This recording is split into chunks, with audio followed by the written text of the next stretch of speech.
Welcome to Minutes by Board Cycle, where in each episode we pack the insights from one of Australia's boardroom leaders into just a few minutes. Today, join host Richard Conway as he interviews Catherine Brenner, Chair of Australian Payments Plus and Director of Scentre Group, Emmi, and the George Institute of Global Health, about how to run productive board meetings. Hello and welcome to Minutes by Board Cycle. I'm your host, Richard Conway, and today my guest on the podcast is Catherine Brenner, who I'm going to be talking about how to run a board meeting. Catherine's had an extensive career as a non-executive director and is currently the chair of Australian Payments Plus and a director of Scentre Group, Emmi, and the George Institute of Global Health.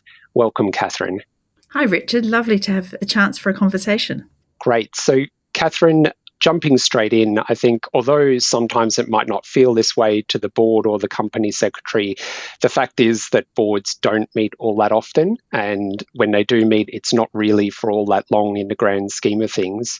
So it's really important that the time that the directors do spend together is used to its maximum possible effect. Could you give us an idea what you think are the essential things that have to be done before, during, and after a meeting to achieve that?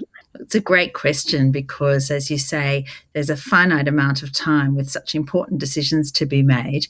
And boards are a social dynamic where you want to not only have a great environment, but use every minute wisely. So, as you say, there's a lot that happens in advance. So one of the tools that I find really helpful, whether as a chair or a board member, is an annual planner or annual calendar for what the board's going to do throughout the year. And that will have things like when the accounts get approved or when we're going to review the risk appetite statement, review executive remuneration, etc. And it also enables other things to be scheduled in. So that's a sort of very basic hygiene factor, which is really helpful because there might be something I've been thinking about and thinking, I'll have a look and go, okay, that's in 2 meetings' time. I know we'll get to discuss it then and I can leave it until then. The agenda for a board meeting, usually I see as chair of a committee or chair of a board, the agenda is often before the 2 meetings in advance, and straight after a committee or a board meeting have a draft skeleton agenda for the next board meeting. So there's a lot of thought and planning that goes into it because, of course, management need the time to think about the papers and to draft the papers and then for that to go through the whole process, but also for us to think about who do we need to talk to those papers or whether they're things we just should note. So there's a lot of discussion and iteration that happens that the company secretary facilitates and the chair and the CEO or particularly if it's a committee, the responsible executive will have a discussion on. Other things that are important, and one of my very wise, excellent former chairs used to have what he called the rule of 3. And that was for important decisions that unless it was a crisis or an emergency, that a board shouldn't be being asked to make a decision unless it had come before them at least 3 times. And so the first discussion would be, there may not even be a paper. Sometimes there'd be a paper and the concept, some education would happen and the parameters of what management are thinking and why they're thinking it so that the board could get up to speed. The temperature could be taken. Management could understand where there were gaps in understanding or where there are things that they might need to spend more time on. And then the second time, and there may be a number of these second time meetings, but that's when the meat of the material comes.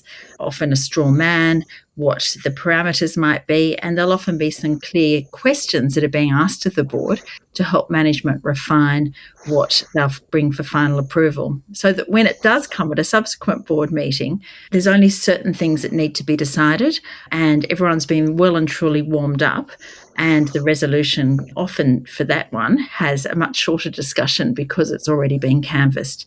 That's just some of the things. We can talk a bit more about the day before the board meeting and after the board meeting, if that's helpful. Yeah, before we jump into that, Catherine, can I ask a little bit more about that rule of 3 scenario? So I just wanted to clarify when you think that rule of three should be followed? Because I guess I'm imagining for very regular planned things, you probably don't need to follow that kind of scenario. And it's important for people to use the time well and therefore not do 3 steps if it's not necessary. So what are the scenarios where you think that that is essential to do? So that's a really good point. So say that there's an acquisition or a new product line or division, a disposal, big capital expenditure, even approving a risk appetite statement, that there will need to be a number of iterations. So it's horses for courses, but boards, I find, work much better if everyone around the table at least has a base level of common understanding. And that can sometimes be done outside the board meeting. At one of my boards, we have these education sessions, which might go for an hour. They're usually on Teams. And it's really for the board members to come up to speed, understand the issues, some of the variables, the history, which then enables us to go into the discussion at the board and make a decision if need be. So it can work that way as well. Yeah, absolutely. And so, Catherine, to go back to what you said before, could we now talk about just before the board meeting and during the board meeting, particularly in your experience as a chair, what are the things that are essential to do it at that kind of critical point to make sure that the meeting runs well?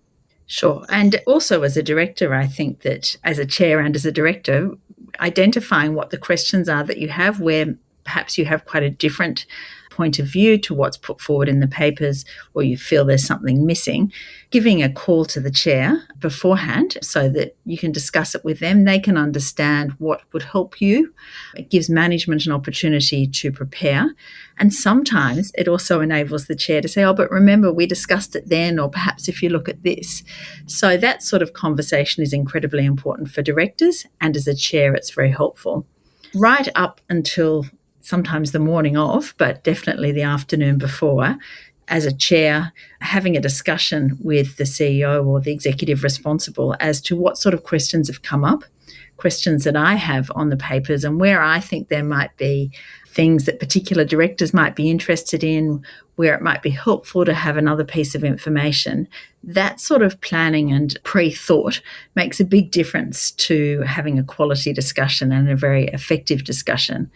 Even the sequencing of how the agenda works is something that when you see the papers and you've got a sense of what the issues may be, I won't hesitate, if I think it will mean we have a much more effective board meeting, to change the order. Obviously, you take into account, you don't want executives coming in and out of the room all the time, but sometimes the sequencing will work better.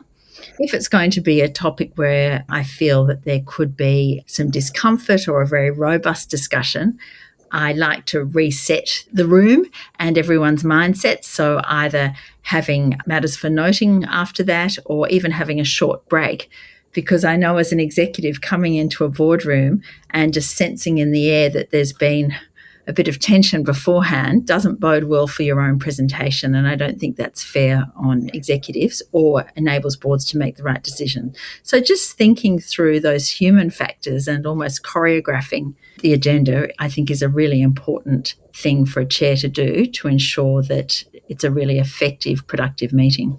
Absolutely. And Catherine, I wanted to now talk about things that you feel might derail a meeting. And I think you've alluded to those a little bit in the sense of things you do to prepare to avoid those things. But what, in your experience, are key things that do happen to derail a meeting, and what can you do as a chair or ask your company secretary do to proactively avoid those things? And I guess also, if it happens to you on the spot, do you have any advice on how to deal with those on the spot? Yes, the sort of derailers really have tended to be in 2 categories.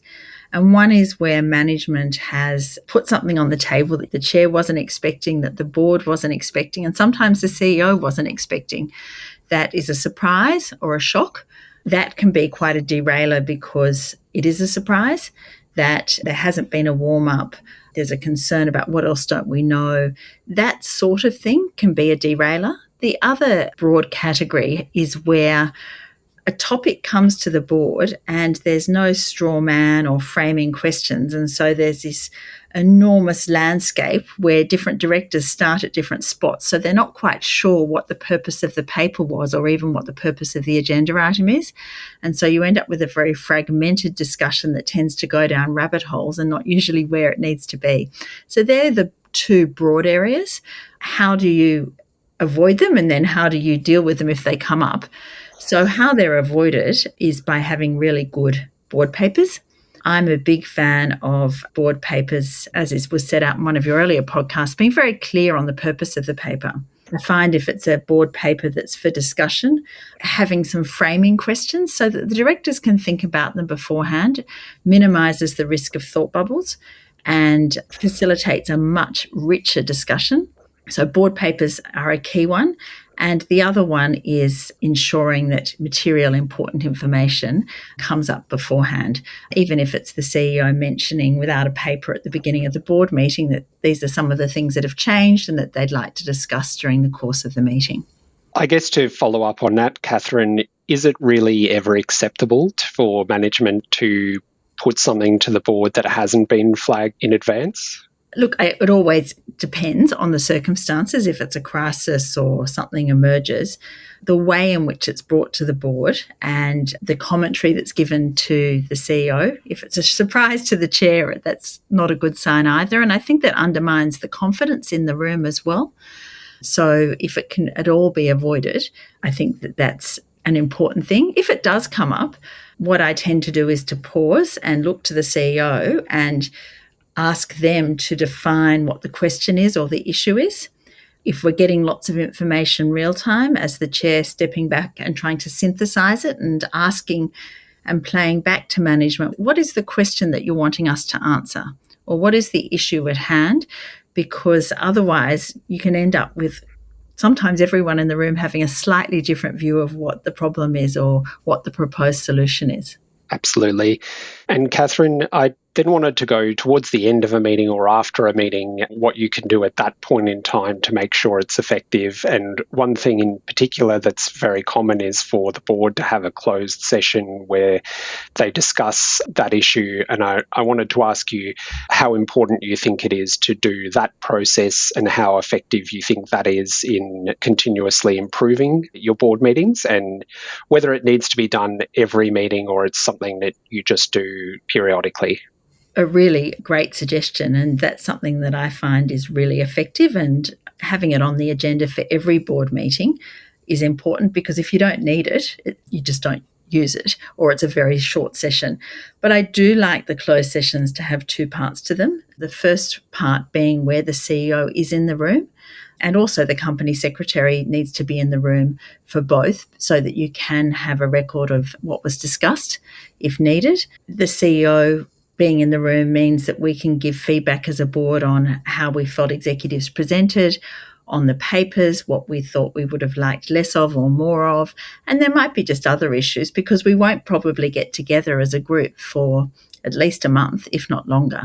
It also is quite helpful to reset so that everyone leaves on a good note, and the CEO walking away having clarified what it is that we want management to do more work on, what the decisions were if that wasn't clear in the meeting. Hopefully it was clear. Having then a session after the CEO leaves of just the non-executives, I think is really important to have on the agenda. You don't always have something to discuss, but having it as a standing item means it's less alarming and concerning for the CEO when you ask them without notice to leave.